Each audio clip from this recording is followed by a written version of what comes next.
Healthy Kitchen Series Podcast Script Episode 6 ဟင်းနုနယ်ရွက် Spinach နဲ့မျက်စိကျန်းမာရေးမင်္ဂလာပါ Healthy Kitchen Series မှာကြိုဆိုပါရစေ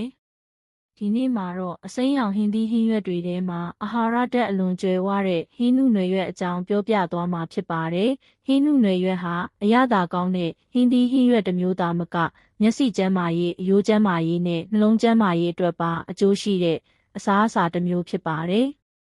အထူးသဖြင့်ဟင်းနုနယ်ရွက်ဟာမျက်စိကျန်းမာရေးအတွက်အလွန်အရေးကြီးတဲ့လူထင်နဲ့ဇက်ခတင်ဆိုတဲ့သဘာဝအာဟာရဓာတ်တွေပါဝင်ပါတယ်ဒီဓာတ်တွေဟာမျက်စိရဲ့ retina ကိုကာကွယ်ပေးပြီးအသက်ကြီးလာတဲ့အခါဖြစ်ပေါ်တတ်တဲ့မျက်စိအမြင်အာရုံကျဆင်းမှုကိုလျှော့ချပေးနိုင်ပါတယ်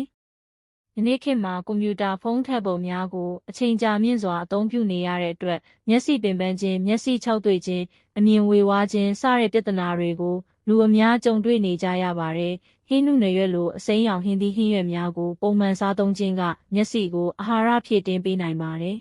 ။ဒါအပြင်ဟင်းနုနယ်ရွက်မှာဗီတာမင်အမြောက်အများပါဝင်ပါတယ်။ဗီတာမင်ဟာညအချိန်အမြင်အာရုံကောင်းမွန်ဖို့အရေးကြီးတဲ့ဗီတာမင်တစ်မျိုးဖြစ်ပါတယ်။ဗီတာမင်ချို့တဲ့ရင်မျက်စိခြောက်ခြင်းနဲ့ညဘက်ကောင်းစွာမမြင်ရခြင်းတို့ဖြစ်ပေါ်နိုင်ပါတယ်။ဟင်းနုနယ်ရွက်မှာဗီတာမင်မက်ဂနီဆီယမ်နဲ့အရွန်တို့လည်းပါဝင်ပါတယ်ဗီတာမင်ဟာအရိုးတန်မာစေဖို့ကူညီပေးပြီးအရွန်ကတော့သွေးနီဥဖွဲ့စည်းမှုအတွက်လိုအပ်ပါတယ်နေ့စဉ်ဘဝမှာဟင်းနုနယ်ရွက်ကိုနီလန်းမျိုးစုံနဲ့စားသုံးနိုင်ပါတယ်ကြော်စားနိုင်ပါတယ်ဟင်းချိုထဲထည့်နိုင်ပါတယ်စမူသီဖြော်တောက်နိုင်ပါတယ်အတုပ်ဖြစ်လဲစားသုံးနိုင်ပါတယ်ဟင်းနုနယ်ရွက်မှာအောက်ဆလိတ်ပါဝင်မှုရှိတာကြောင့်ကြောက်ကက်ကြောက်တည်ဘူးသူများကပမာဏမျှတစွာစားသုံးသင့်ပါတယ်ချက်ပြုတ်ပြီးစားသုံးခြင်းကအောက်ဆလိတ်အချို့ကိုလျှော့ချပေးနိုင်ပါတယ်ဒီနေ့ရဲ့ Healthy Kitchen Message ကတော့